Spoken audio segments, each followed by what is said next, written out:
السلام علیکم ورحمۃ اللہ وبرکاتہ۔ صحیح بخاری کتاب الوضو، باب نمبر حدیث نمبر 172۔ باب ہے جب کتا برتن میں سے پانی پی لے تو برتن 7 مرتبہ دھویا جائے۔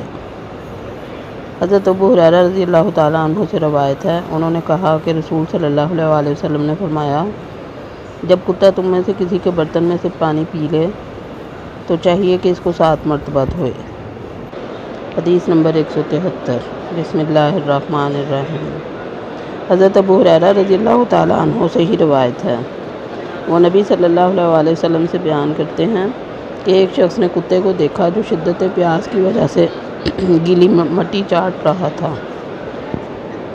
چنانچہ اس شخص نے اپنا موزہ لیا اور اس میں پانی بھر بھر کر اسے پلانا شروع کر دیا، یہاں تک کہ وہ خوب سیر ہو گیا۔ اللہ تعالیٰ نے اس کے اس عمل کی قدر کرتے ہوئے اسے جنت عطا فرما دی۔ حدیث نمبر 174۔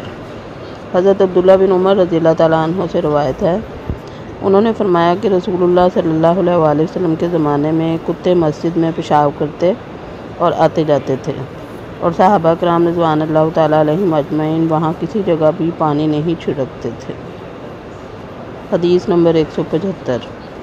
حضرت عدی بن حاتم رضی اللہ تعالیٰ عنہ سے روایت ہے، انہوں نے کہا کہ میں نے نبی اکرم صلی اللہ علیہ وسلم سے کتے کے شکار کے متعلق دریافت کیا تو آپ صلی اللہ علیہ وسلم نے فرمایا، جب تو اپنے سدھائے ہوئے کتے کو چھوڑ دے اور وہ شکار کرے تو اسے کھا لے، اگر وہ کتا خود اس میں سے کچھ کھا لے تو اسے مت کھا، کیونکہ اب اس نے شکار اپنے لیے کیا ہے۔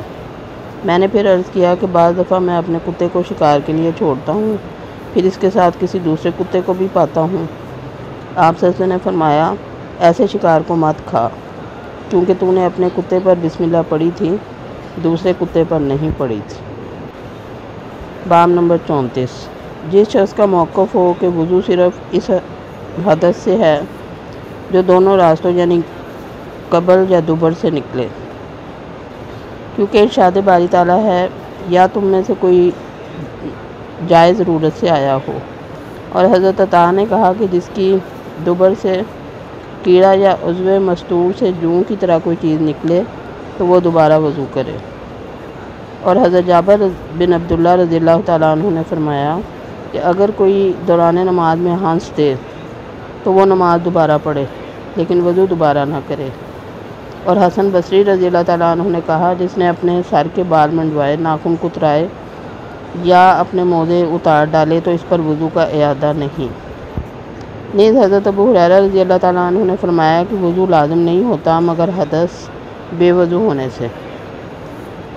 جابر بن عبداللہ رضی اللہ تعالیٰ عنہ سے بیان کیا جاتا ہے کہ نبی صلی اللہ علیہ وسلم غزوہ ذات الرقاع میں تھے کہ ایک شخص کو تیر لگا، اس میں سے بہت سا خون بہا، لیکن اس نے رکوع اور سجدہ کیا اور نماز پڑھتا رہا، اور حسن بصری نے کہا کہ مسلمان اپنے زخموں سے چور ہونے کے باوجود ہمیشہ نماز پڑھتے رہے۔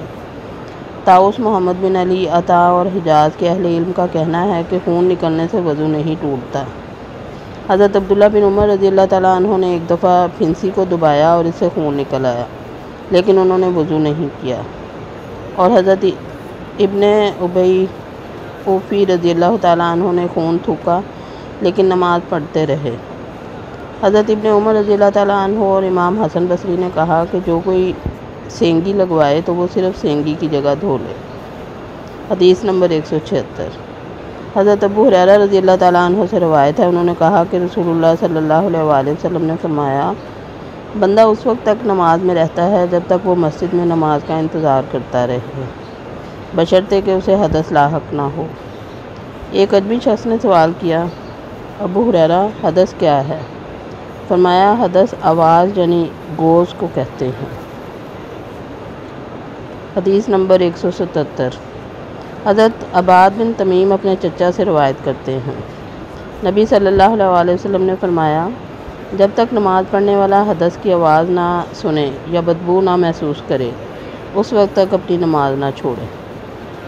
حدیث نمبر 178۔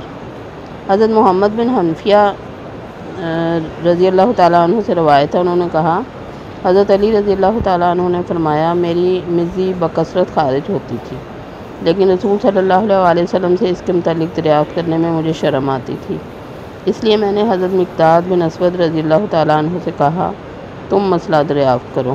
انہوں نے پوچھا تو آپ صلی اللہ علیہ وسلم نے فرمایا اس میں صرف وضو ہے، اور اس حدیث کو شعبہ نے بھی عامش سے بیان کیا ہے۔ حدیث نمبر 179، حضرت زید بن خالد رضی اللہ تعالیٰ عنہ سے روایت ہے، انہوں نے فرمایا کہ میں نے حضرت عثمان رضی اللہ تعالیٰ عنہ سے پوچھا اگر کوئی شخص اپنی بیوی سے جماع کرے لیکن اسے انزال نہ ہو تو غسل ہے یا نہیں؟ انہوں نے جواب دیا کہ وہ نماز کے وضو کی طرح وضو کرے اور اپنے عضو مستور کو دھو ڈالے۔ پھر حضرت عثمان رضی اللہ تعالیٰ عنہ نے فرمایا کہ میں نے یہ مسئلہ نبی اکرم صلی اللہ علیہ وسلم سے سنا ہے۔ حضرت زید فرماتے ہیں چنانچہ میں نے یہ مسئلہ حضرت علی، حضرت زبیر، حضرت طلحہ، حضرت ابی بن کعب رضوان اللہ تعالیٰ علیہم اجمعین سے دریافت کیا تو انہوں نے بھی مجھے یہی جواب دیا۔ حدیث نمبر 180، حضرت ابو سعید خدری رضی اللہ تعالیٰ عنہ سے روایت ہے، رسول اللہ صلی اللہ علیہ وسلم نے ایک انصاری آدمی کو بلایا، وہ اس حالت میں حاضر ہوا کہ اس کے سر سے پانی ٹپک رہا تھا۔ آپ صلی اللہ علیہ وسلم نے فرمایا شاید ہم نے تجھے جلدی میں ڈال دیا ہے۔ اس نے کہا جی ہاں۔ رسول صلی اللہ علیہ وسلم نے فرمایا جب تجھے جلدی میں مبتلا کیا جائے یا انزال کو روک دیا جائے تو تجھ پر صرف وضو کر لینا ضروری ہے۔ وما علینا الا البلاغ۔ اللہ حافظ۔